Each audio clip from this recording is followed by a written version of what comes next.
Thank you for listening to the Forensics Experience. Your listenership means a lot to me. And for those that have told me this in person as they've seen me around tournaments, it inspires me to make more episodes. But running a podcast is no easy task.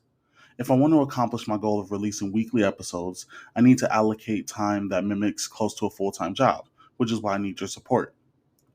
By contributing as little as 99 cents a month on the Spotify for Podcasters platform, you can help ensure that the Forensic Experience continues to bring you the best content possible. So, if you love speech and debate and want to stay up to date on the latest happenings as I interview notable people in the community, please consider supporting my podcast today. Thank you for listening.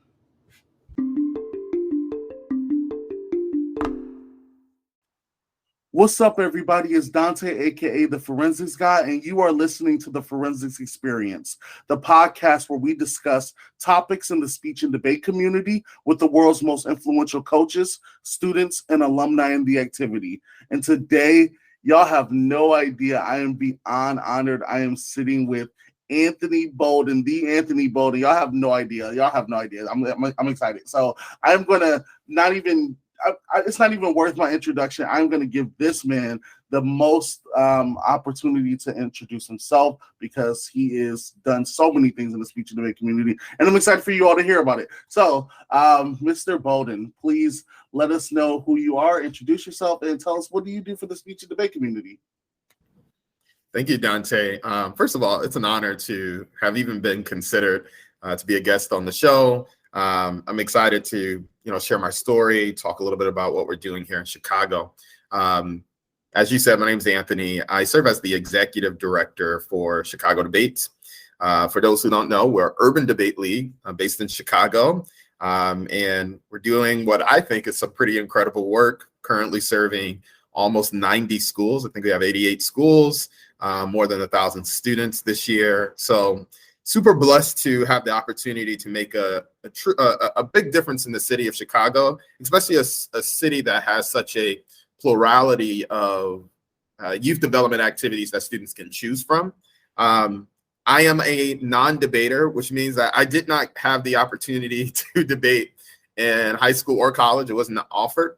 And I learned about this activity, honestly, through the job. I became the director of programs in May 2020, and if anybody can remember those dark times, unsure times, I had the opportunity to really take my experience and help our team develop a virtual platform, if you would, for delivering debate to over 1,000 students during that time. So everything I know, I've learned over the last 3 years. But like a good thing, like when you're in a really good relationship, it was love at first sight. So that's kind of how I always explain my love for debate.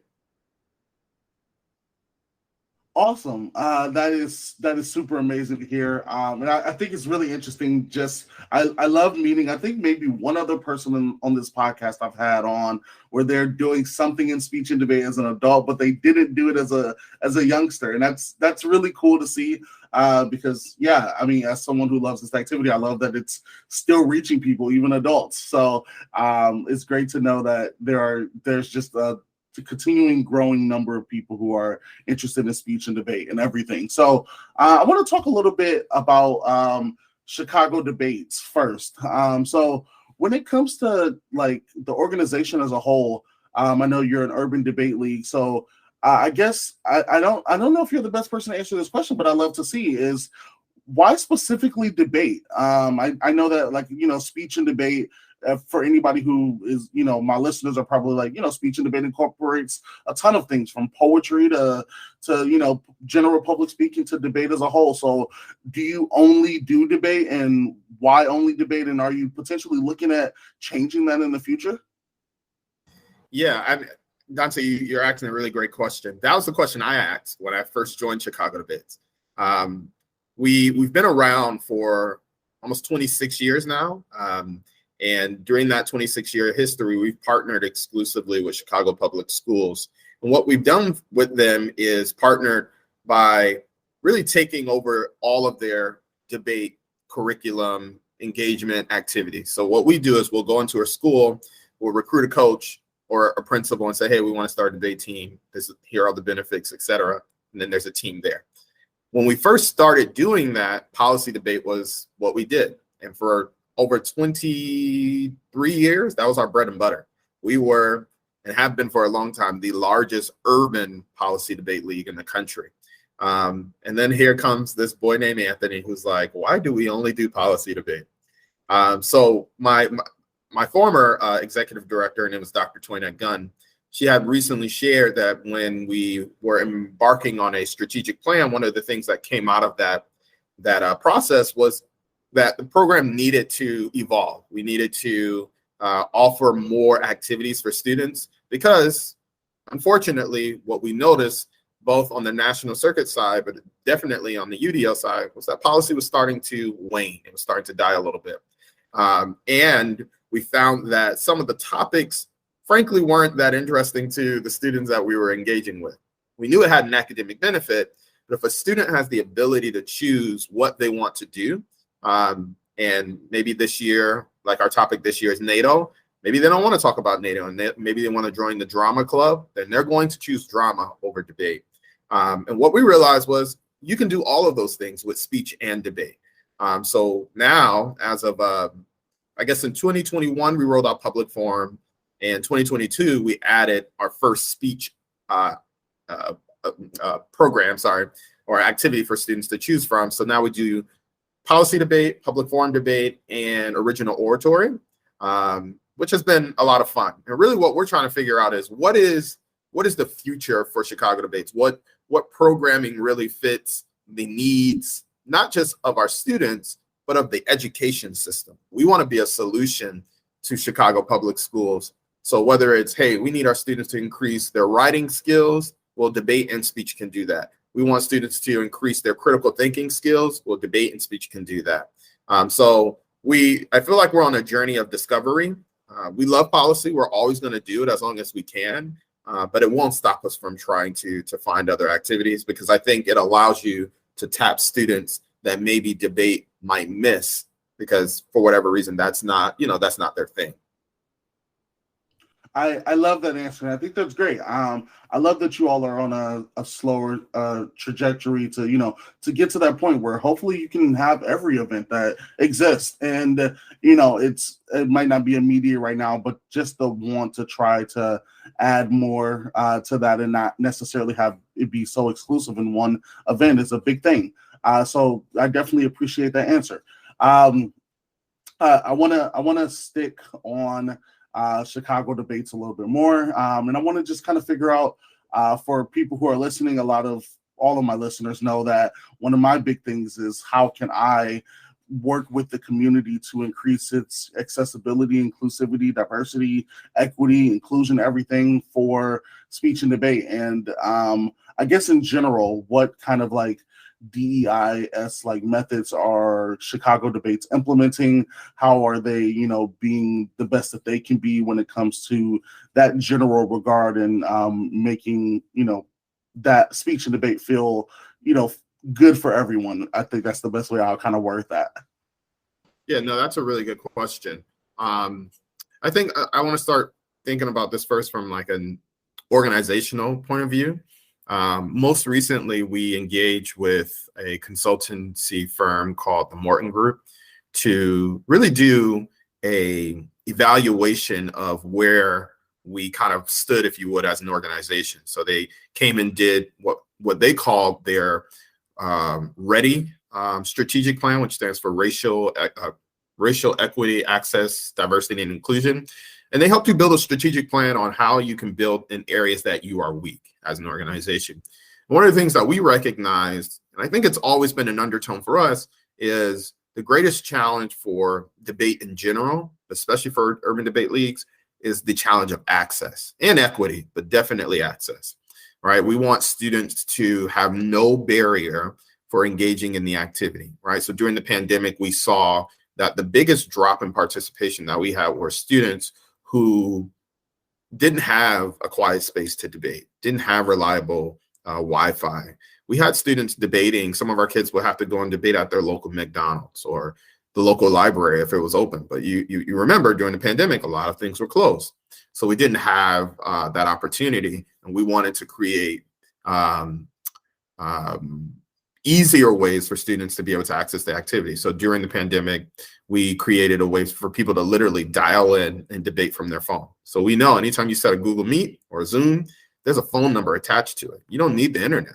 So we would tell our judges, hey, you might have a student who's on their phone debating. They're not on the screen, and that you can't, dock them for that or whatever the case may be, but you need to judge them equally. I think on a larger scale, also in the way that we govern ourselves, right? We're intentional about diversity. I'm proud, extremely proud, that the last 2 leaders of our organizations have been people of color, right? Black woman, not myself, a Black man. Our current leadership structure are all persons of color. And that is not through exclusive practices, right? Not to say that someone who is not a person of color can't lead, because we're creating opportunities for everyone, but to be able to have people who are qualified or who have risen to those levels of leadership, have the support of a diverse board of directors, and now having a leadership and staff, if you would, that kind of reflects the student population that we're serving. That's what it's all about, at least for me, right? We want the kids to see themselves in their program officer, see themselves in the communication director, see themselves in the person that's running the judges, right? So I think we are proud of the makeup that we have on our team. We recently just hired a director of programs who is Indian, and will be joining our team. We have a strong female leadership, or a woman leadership, or women leadership apparatus, if you would. And we're trying to create opportunities for everyone, right? So lastly, one thing I'll say too is on the staff level and on the student level, ensuring that inclusivity is not just like a buzzword, but it's how we carry ourselves. So whether, your gender identity, your sexual orientation, that those things aren't taboo, right? That you are accepted for who you are, and that both in our policies, right? Because what's in your budget and what's in your handbook are not just rules, but really they are value statements, right? What you invest in shows where your heart is, right? What rules you put in place really speak to how truly you believe in those buzzwords that we use a lot around DEI, access, and equity, right? So I think we're continuing to strive to live out those things and teaching our students to do that, right? Because a lot of times students don't know what they don't know. They are learning, and we are teaching them to respect one another. When someone maybe during a round asks, hey, can you refer to me instead of she as they, right? Right there in that moment, we have instructed our students to make that correction, right? That's not an offense to you, right? It's an opportunity for you to show respect. The same thing for our judges, right? To not judge our students based off of how they're dressed or their hair or the way that they speak, but to judge their words and the arguments that they're making purely. And if you can't do that, here's where I stand, then you shouldn't be involved in this community, right? We're intentional about moving people along to something that might fit, that mentality, whatever they're trying to do, but we're unapologetic about protecting our staff, our students, and then overall the culture, right? From the board all the way down to the lowest person in the organization. That's such a great answer. I love that. I love that, more organizations that I'm seeing are starting to do more things in which they are planning to just change the world and even saying the term change the world just feels like so much, but like this shouldn't at the end of the day be something that's like a grand gesture. It should be something that's just already there. Like, it's super easy to, respect a person if they identify as a different gender and have different pronouns. It's super easy to, not like call, like, it's crazy because one of my recent Instagram posts that started to get a little bit of traction was one where we're talking about how male debaters tend to get away with being a little bit more aggressive and things of that nature and for women or women presenting debaters, it's tougher, like as soon as they stand up for themselves, next thing you know, the judge is calling them like a bitch or something. You're like, whoa, like this isn't, like, this is crazy. How and why is that a thing? And how can we, get to a point where that, first of all, shouldn't be a thing, and we can like just treat everybody equally and normally. And I feel like this is like I guess a small plug for the tournament that I just ran last week, the All-Inclusive Spring Invitational, which is a asynchronous speech and debate tournament for, my main thing with that tournament was like, I wanted judges that look like the competitors that are actually competing. I want, and I'm still working on that and trying to figure out how I'm going to make that happen. But, taking surveys and trying to make it a community and an activity in a tournament where everything is done, I feel like, in my opinion, the right way. And I want to be able to, focus on those things and not have, judges that are like saying like, oh, this girl has a short dress, so she gets docked points or something, or lower ranks and things of that nature. And I can't necessarily control that always, but I want to be able to control that more often. One of my biggest pet peeves of all time are judges that don't write anything on the ballot. Like, and it has been a big pet peeve since the beginning of time for me, and I just don't understand it. And I've been really trying to like do the math on it here, because if you're a judge, you can't say it's for the money, right? Because like when you really think about how long you're judging and putting an entire day into that, like it's probably minimum wage. So like it's not the money. So like what's the actual point of a judge sitting in a room listening to a bunch of teenagers do their speech and then write nothing as feedback for them to get better? Like, I don't understand it. So I'm really trying to dive into that and figure out what I'm going to do about that. And this is going to definitely be one of the first times where I'm just like, okay, here, let's give out warnings. And at some point we just got to ban judges. I'm ready for that. And I think that that's going to be a great step, hopefully, into my tournament and futures. That's a good point too. I think about we're blessed to have an amazing volunteer and outreach manager, and her name is Lauren Hintz. And what Lauren has done is really put that ownership on the students and coaches as well, right? Because as league operators, if you would, we can't be in every round, right? So the students and the coaches become our eyes and our ears. So we have what we call a notice of judge concern that anyone can submit and share whatever the concern is, right? Maybe it's judge had his camera off the whole time and we really want it to be, we don't even know if they were listening. Fair, right? If we get that complaint more than once, then we may not place that judge next time. Yeah. Additionally, right, if a judge says something that someone finds rude, again, I really want to keep saying this, we are unapologetically creating an environment that must be safe for our students and our coaches. And if for whatever reason, a judge or anyone coming from the outside of the community wanting to engage with these individuals are making their experience, challenging or unnecessarily challenging, right? Because obviously, if you get told that you're lost, that's just, that's how it goes. But you shouldn't be feeling uncomfortable or feeling dismissed by the person who's supposed to be coming really to serve, right? And to volunteer their time to help you grow. But so to your point about writing feedback, if we notice that that's happening as we kind of progress through our season, where the opportunities for judging, increase, maybe you can get paid more. If we know that we have kind of someone who does that a lot, we tend to not place them. They may sign up, but we may not place and say, if they ask why, and we tell the truth. Hey, this is what we need. Especially when you're doing this at the high school and middle school level, because we serve 5th through 12th graders. Okay. It's almost less about the arguments. That matters, right? I don't want to say that doesn't matter, but really we want to build the soft skills that students get from participating in these activities, because that's what's going to really make the difference when they finish college and transition into their career. But also even when they get into college, right?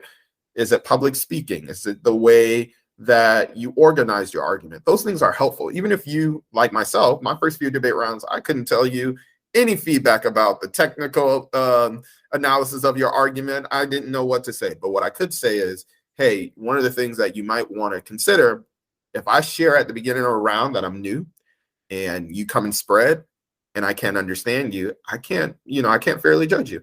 So I think it's important that you know your audience. And what I always do is connect for our students why that matters in a real life setting, right? Debate is a great avenue, but we're doing all of this because one day you're going to be a leader in your community. So why is it important that you know how to speak to your audience? Why is it important that you know how to tailor your statements to the people that are in the room, right? Trying to add some practicality to it.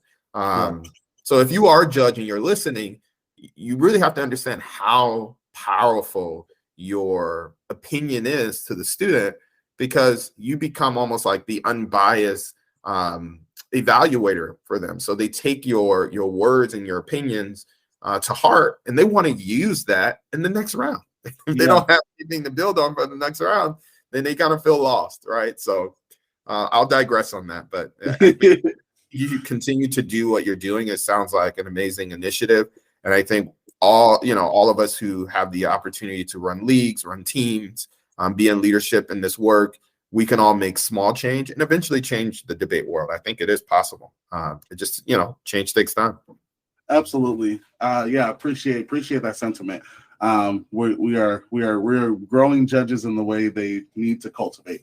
A little bit about you. Why Chicago debates? Where did you come from? What were you doing before? And especially as a person who had no speech and debate experience beforehand, like what made you consider Chicago debates as your next opportunity? So this might be a long answer, so I hope that's okay. No, totally fine. I think for it to make sense, for me, it starts with what, my origin story, if you would, right? So I'm from Atlanta. My mom had me at 17 years old. She had 3 kids by 19.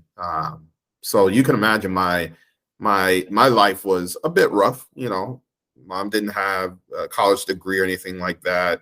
And my mom was bisexual. So for like 12 to 15 years of my life, I had 2 moms in my house. And as a kid from Georgia, we lived in Connecticut. We moved to Connecticut eventually, but my family all in the South, that was taboo, especially at that time. Very less taboo now, which is awesome. But you can imagine we kind of grew up. We had our own family up there because our family at home just didn't accept her lifestyle. So, growing up, I realized early on that because I was the oldest, because my family had the challenges that we had, that it was important for me to lead. My mom didn't work 1 job. She worked 2, sometimes 3. So I was preparing dinner or, making sure that my siblings got to school or got on their bus, while also having to do all of that stuff for myself. And, in high school, just like many students who come from communities like mine, you have a decision to make. You can get caught up in gang violence or in drugs or all these different things. And I kind of played around with all that stuff. But eventually, really for me, it was through my church. I realized, hey, I got potential, right? And what I tell people, your church sometimes becomes like the one place where you meet people who are outside of school, that you also meet people who have degrees and all of this stuff. And I was really blessed to be in a community of educators. Most of the folks that went to my church, they were teachers and their kids and all, So eventually I started to recognize, I think it was like my junior year in high school, I realized, okay, I might be able to make this college thing work, because at that time I wanted to be a rapper. I wanted to be like 50 Cent, get rich or die trying. Seriously, that's what I thought was, would be my legacy, because my mom didn't have a degree. My father was a blue collar man. So like being, educated wasn't a huge value. It was more like go to school and don't get in trouble, So make a long story short, I transitioned, get into college, great opportunities. And, when I started figuring out what I wanted to do, because my faith community at the time in high school was such a really huge component to my success, I thought, oh, I'll be a pastor, right? So I go to school, I study theology, I study music. I graduate with a bachelor's degree in music, minor degree in theology. Then I transitioned to the seminary to get my master's of divinity. And I might have been 1 year in my MDiv program, and I got a call from my college, my undergrad college's church, big church, 5,000 people. They said, we want you to be our youth pastor. And I'm like, Dante, I've never made no money. They talking about $50,000 a year. I'm thinking I'm about to be rich, my guy. So I say, okay. They were like, you can come here. You can finish your degree at Oakwood. I had already gotten my bachelor's degree there. Just finish your master's here at Oakwood and come help us run the church. So I come down there and I'm thinking, this is it. This is what I'm going to do for the next 5, 10 years. And maybe one day I'll be the lead pastor. Mega church, all the fame, especially for people who know about the church world, what that's like. And maybe 6 months in, I realized this is not for me. It's just like, it's just not for me. And I felt like the people and the programs that helped me, turn that light bulb on and say, hey, college is the way for you. You can be educated. You can make something out of yourself. There are so many kids who are going through that same struggle. And what waste would it be if you didn't go back and work with those kids? What waste would it be if you didn't go back and tell your story? So, I started feeling a huge calling to commit my life to youth development work, and not just, preaching to the choir, as they say, right? In some church or whatever, but being quote unquote in the streets, right? In the real life, or in people's real life. So I'm skipping over so much, but all of those moments really kind of helped catapult my decision and my wife's decision to move to Chicago. Wife's from Chicago. I'm like, what city in America would need, this Black boy from Atlanta by way of New Haven, Connecticut, and I could actually make a difference. So I left my job and became the program manager at an organization called Partnership to Educate and Advance Kids. It was a mentoring org. And basically the work that they would do was they would find what they would call academically average middle school students. So if in the 8th grade you had a C average, they would give you a full ride scholarship to go to a private school in the city. So we would find about 40 academically average students and bring them to our private school, give them a mentor who would commit to mentoring them all 4 years of high school. And these were amazing mentors. I'm talking about like white collar professionals who were running banks and law firms, committed to mentoring these kids and kind of walking them through their journey.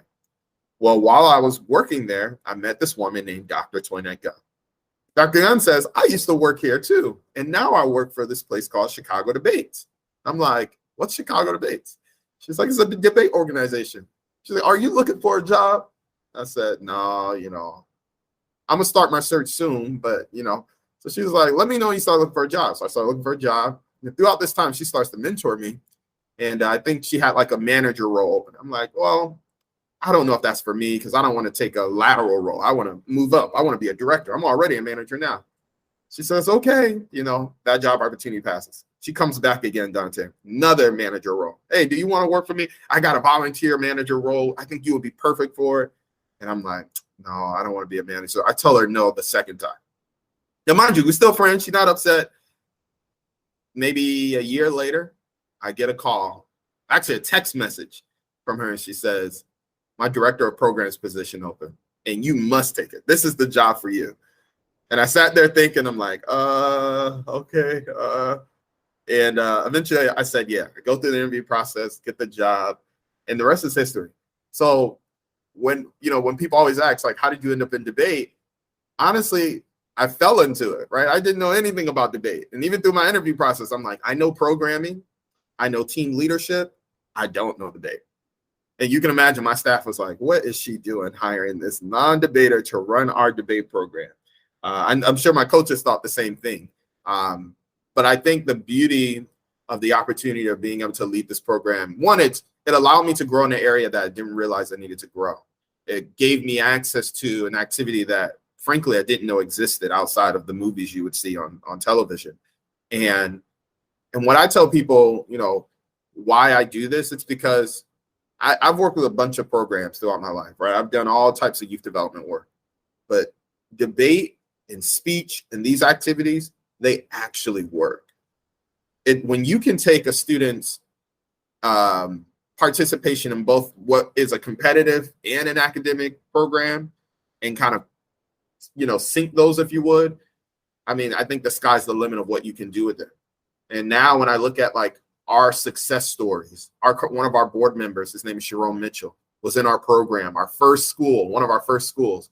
Sharon is now the head public defender for the entire Cook County, right? He sits on our board. So you're talking about a kid from South Side of Chicago can go from being just a random high school kid to leading all of the what do you call it?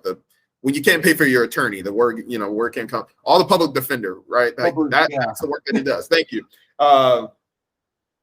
And so many others, right? Just doing amazing things. And that was the type of work that I wanted to be involved in. I wanted to be involved in something that would actually shift the trajectory of a young person's life.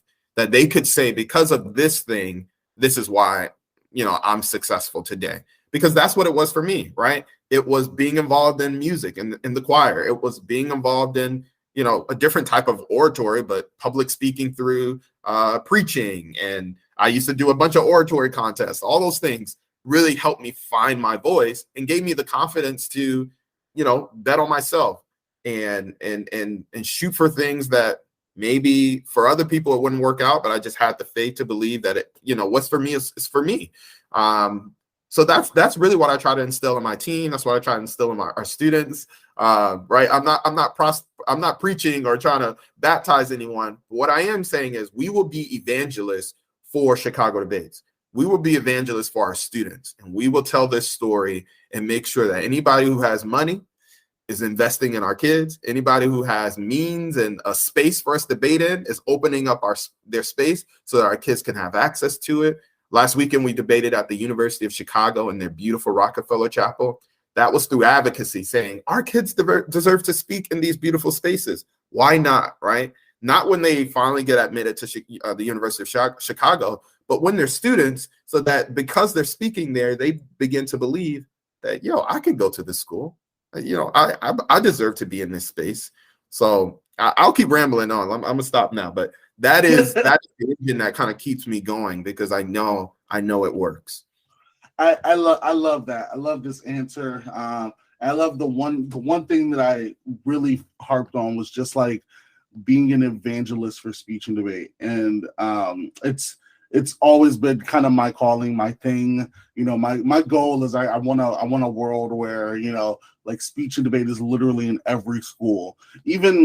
I think even if I'm not mistaken, the last thing I looked up, even a state like California, which is where I live now, like one of the largest probably speech and debate states, still only has like 13%, I think, or 17% of the schools actually have a speech and debate team. So it's not even that many, and it's crazy. I definitely want a world where that's larger, and it's not like we're not doing great things, as a whole, the NSDA specifically is the largest, academic organization, I think, in the world, if I'm not mistaken. I don't know if it's just the US or the world, but like that's amazing. And imagine how much more that could be if it wasn't just 17% of California schools, if it was 100%, and really seeing where that comes from. I really want to see a world like that. And I think the one thing that I try to preach is that like speech and debate literally can be and is for everyone.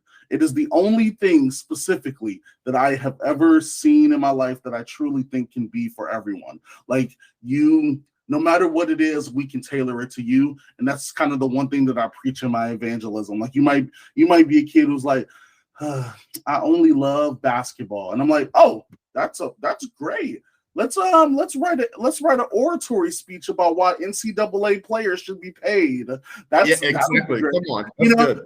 Exactly. And I wanna find those ways to make those connections with those kids, because there's always gonna be kids who are like, public speaking isn't my thing. I'm too nervous. I don't want to do this. I don't want to do that. And I think that the biggest thing, one, that I've noticed when it comes to things like nervousness and stuff like that, is that every kid has the opportunity to not be as nervous if they're talking about something that they're passionate about or love. So as long as we can find out things that are connecting with them, you can continue to grow their love for speech and debate, but also their ability to do more speech and debate.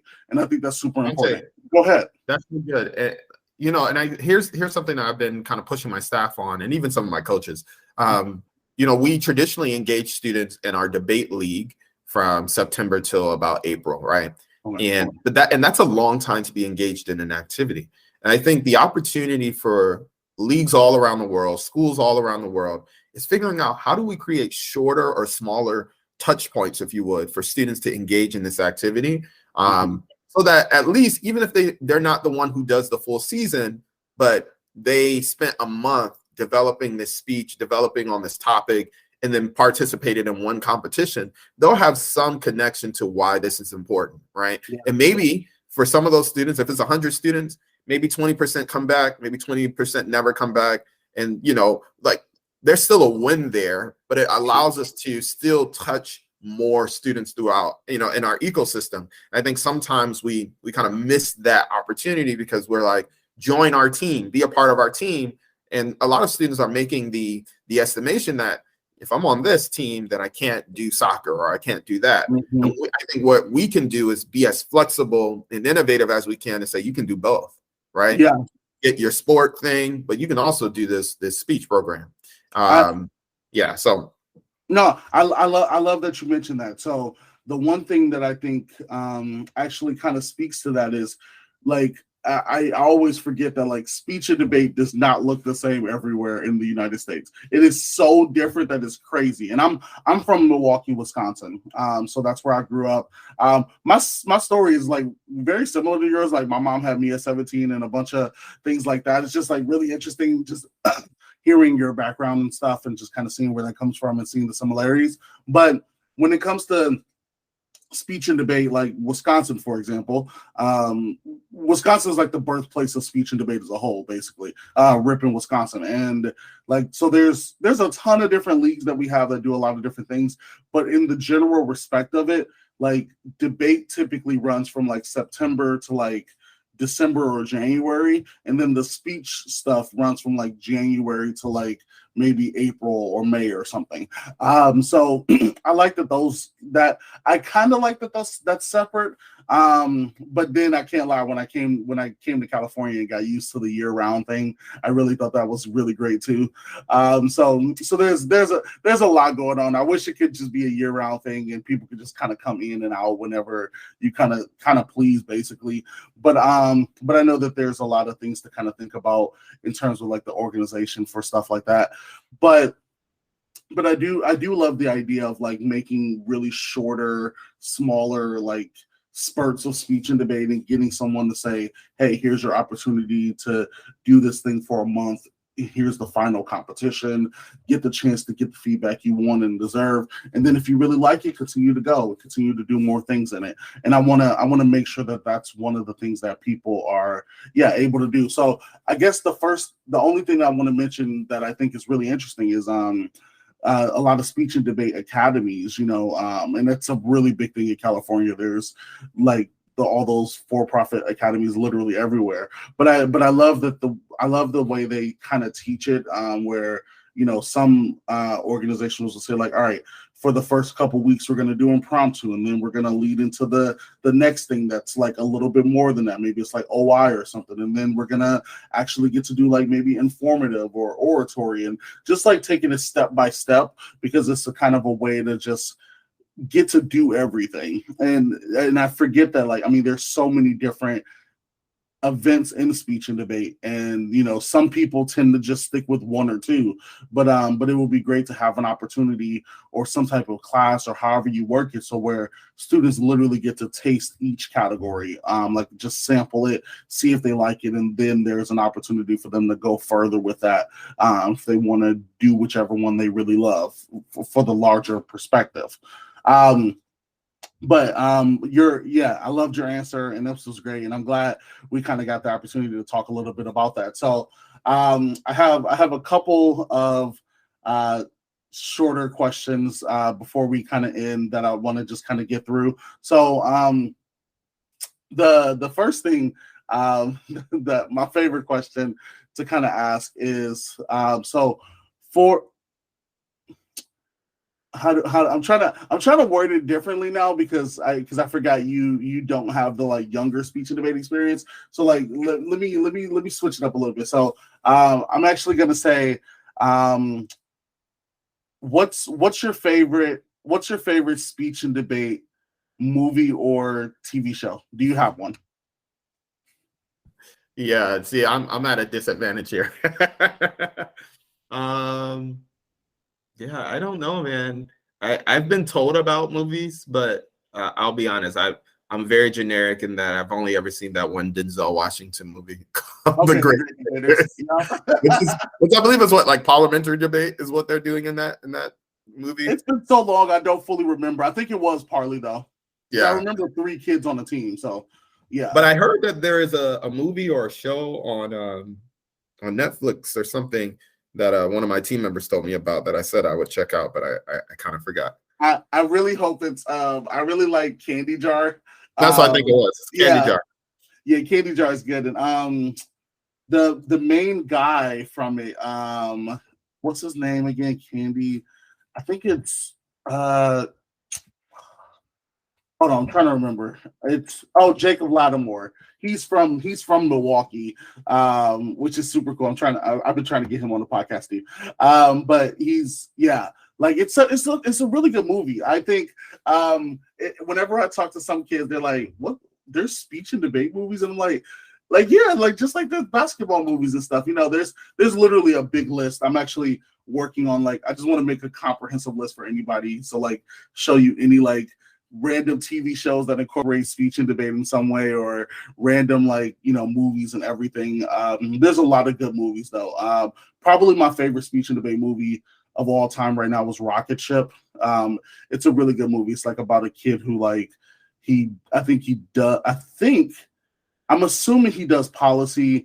If I'm not mistaken, I can't remember. It's been a while, but he has a stuttering kind of problem and stuff like that. And I'm weird in that I love movies without happy endings. He doesn't win or anything. He just does speech and debate, and that it's just real life. It's not oh, he has this stuttering problem, he becomes the world champion. It's just hey, he has a stuttering problem and he gets to do speech and debate, and that's awesome. The activity is inclusive and lets him in, and he does okay, just like a lot of other people. So I like that. It's a good movie. Yeah, I think there's movies like that and stuff like that that are really fun to be able to watch. So the one question that I'll ask, I usually ask this in a different way too, but since you didn't do it as a younger person, so do you have one person in your mind that resonates, that you felt like an educator in some way to they got you to where you are today? You would love to thank them and kind of say anything to them to say, hey, thank you for everything that you've done to get me to where I am. And what would you say to them? Yeah, I do. And this person actually wasn't even my teacher. I think he was a resource teacher in the school. So I would see him, but I never needed to go to him. But I'll never forget, I was a junior in high school, and academically average, C grades, C average, and just my friends weren't bad, but they weren't focused on academics. I'll tell you that. Class clown, stuff like that. And one day I was we were in the foyer of the school, and he kind of walks in. He was an old Italian man. He used to drive this 1997 Mercedes. Just super smooth. He walks in the building, and I'm just like, "Hey, Anthony," in front of my friends. I'm like, "Yeah." He was like, "Come here." So he kind of calls me over. He was like, "When are you gonna stop hanging out with these kids? You got more potential than that." Something like that. I can't remember exactly what he said. And I was like, at that time I'm 15 years old, maybe, trying what are you talking about? Whatever. And he was like, I got this program that you need to do. So he makes me come to his office. He tells me about this school called Choate Rosemary Hall. Choate Rosemary Hall is easily either 1 or number 2 in the country as the top boarding school, sometimes in the nation, many times in the US. Now, at that time, I don't know nothing about it. All I heard was he wants me to go to school in the summer. And I'm like, why? Don't want to do that. And he convinced me to apply to this program. I had to go through this long interview process. And I eventually get into this program on scholarship. And I end up in Wallingford, Connecticut, in the middle of nowhere, on the most beautiful campus I've ever seen in my life, high school. And I spent 6 weeks there in their law and governance program or something like that. And it was while I was there that really helped me recognize that the life that I want to live is obtainable, right? Because it was the first time I was really in my life that I was in an environment that, I didn't hear the ambulance or police sirens. There wasn't trash on the ground. The lawns were well manicured. I could go into the cafeteria, it looked like Hogwarts, like I was watching Harry Potter, right? And I could just, live my life as a normal kid. And I would tell myself when I was walking that campus that I would make that experience my reality. And very much so I did in many ways, right? With where I went to school, and, what I've been able to do personally with my own life. But I count that all to Mr. Rienzi. He saw my potential when I couldn't. He was able to kind of break through all the teenage, huff and puff and acting too cool for school, and really get me to focus on what was probably the crossroad moment in my life and make the right decision to do something academically that would, literally shift the trajectory of my life and my family's life. I love that. That's awesome. Yes, thank you for that. My second to last question is kind of the opposite, actually. So is there a student that you worked with in the past, and now that you have seen them as an adult, that you are, extremely proud of the work that they are doing currently, and you love everything that they're doing, and you felt like you might have had a great impact on them? I not the well, yes and no, right? I'm still quite young. So a lot of the kids I've mentored aren't fully adults yet, but even in college, I became mentors for my colleagues or my friends in many ways. So watching many of them, really kind of burst off and find their niche or their passion or their purpose has been really cool. But I do have one student in mind that when I was working at Peak, there was this kid, I cannot remember his name right now. Latinx kid from the west side of Chicago. Good kid. I mean, just always wanted to do well. And I remember one day I just wanted to quit. I was tired of being there, didn't see it, and just frustrated. You know how like you get when you just feel like you're not, where you're supposed to be. And he comes into my office for some, help after school, and I help him, his math homework, some something else. And literally, he's like, "Thank you, Mr. Anthony. Man, I love you, man. You're the best." Like locking up the building as I leave. And it was in that moment. And, for those who aren't faith people, I'm sorry if this offends you. I'm not trying to be offensive, but literally I felt like God said to me, "This is why I have you here," as I was walking out of that school building. And it wasn't like an audible thing, but it was just like something in my spirit of just like, this is why you're here, right? If you weren't here, you wouldn't have been able to help that kid, because he built a strong relationship with you. And he finally, because he never asked me for help until that moment.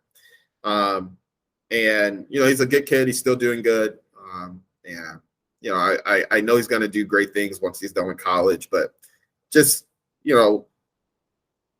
I'm hoping one day, some of these people that I've been able to impact when they're adults, which will be really freaky to me that they're adults, will go on to do well. So yeah, I think that one's still in the oven. We have to wait and see. Love that. We'll have to do a reunion show in a couple of years and see who made it out. That's awesome. And my last question actually is as you have familiarized yourself with speech and debate, what speech and debate event do you wish you could go back to, and like you're like, oh man, I wish I could have done this now as a kid, now that I'm learning more about it? What would have been your event of choice? Oh, for sure, policy debate. I would have wanted to be a K debater. Easy. Yeah, I think so. I'm about to have my first child in July, and I always say to my wife, I'm like, our daughter's going to be a debater, and I'm going to make her be a K debater. I love the approach. It's really how I approach everything.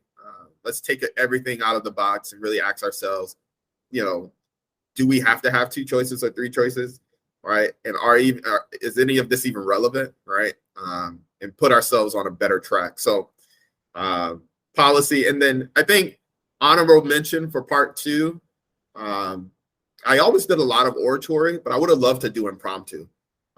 because I was a rapper and I would do a lot of freestyling in high school and stuff like that. So I'd love to see how I would kind of take those same skills and use that kind of in a speech setting.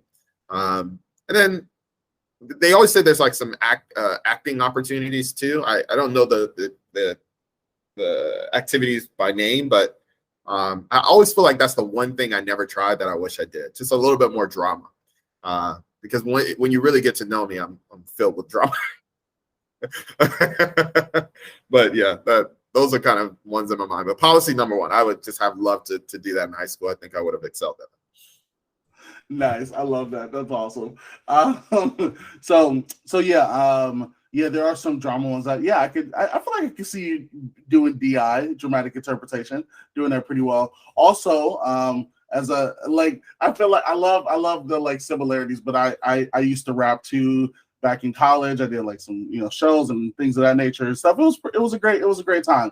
But when you mentioned that, the one event, like when you said impromptu, I was like, okay, I can see impromptu, but like the one event that's missing that I'm like, I'm sad that it like existed now after I've done speech and debate, but the NSDA has like a spoken word poetry event now. That it's only been out like 2 years or something. I did poetry actually like as a main event before, but now they have a specific catered one to spoken word. So I think that's super amazing, and I would love to, man, I wish I could go back in time because that would be so great to do that event. But it's okay. We're here, and now I can hopefully coach it. Maybe coach a champion. That would be awesome. But yeah, thank you so much, Mr. Bolden, for jumping on and being a part of this podcast. I hope and super have enjoyed your experience, but I also hope that the listeners got to enjoy your experience and learn a little bit more.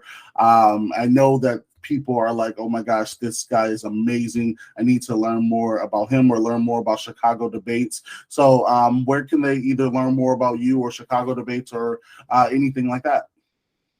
Yeah, thank you, Dante, and thank you for creating this this space, right, for diverse folks in the field to be able to share our perspective and geek out on things that we love and have been huge passion for each of us. So in terms of connecting with Chicago Debates, obviously on all social media is just at Chicago Debates. Love for you all to check out our website, chicagodebates.org. And we have some cool stuff coming down the pike. We're going to be dropping our 2022 annual report to highlight, the impact that we were able to have during the year 2022. So keep your eye on that. You can access it on the website. Also, we're having our Make Room for Debate luncheon. It's our annual fundraiser this June 15th. So if anybody's in the Chicago area or wants to visit Chicago this summer, come on that weekend of the 15th and join us at the Hilton Chicago. You can get more information also on our website. And then if you're interested in following me directly, I'm on Instagram, LinkedIn, Facebook, you name it. On Instagram and Twitter, you can follow me at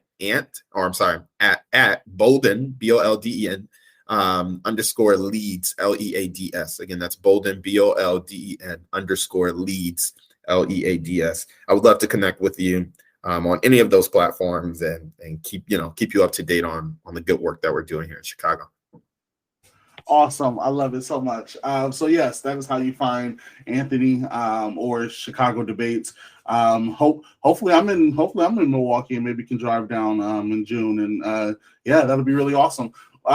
So I think that's, yeah, I don't know. I'll figure it out. But anyway, thank you so much for being on. For all the listeners, thank you so much for listening. It's always an honor to be able to do these podcasts for you. As you know, if you have any questions or you want to continue to stay in the talks, you can follow me at the Forensics Guy on everything. So yeah, feel free to stay in the conversation. And as you listen to this podcast, please don't forget to rate it 5 stars because we need to get to the top of the education podcast. And this podcast will be out soon. Also, happy National Speech and Debate Education Day. I know this episode will come out a lot after that, but I thought I'd say it now just so you can hear it. And that is, wait, hold on. It's been a while since I've done the ending. Wait. Oh yeah, okay, no, I think that's it. So as I usually say, I never know how to end these podcasts, so I am just going to say peace out.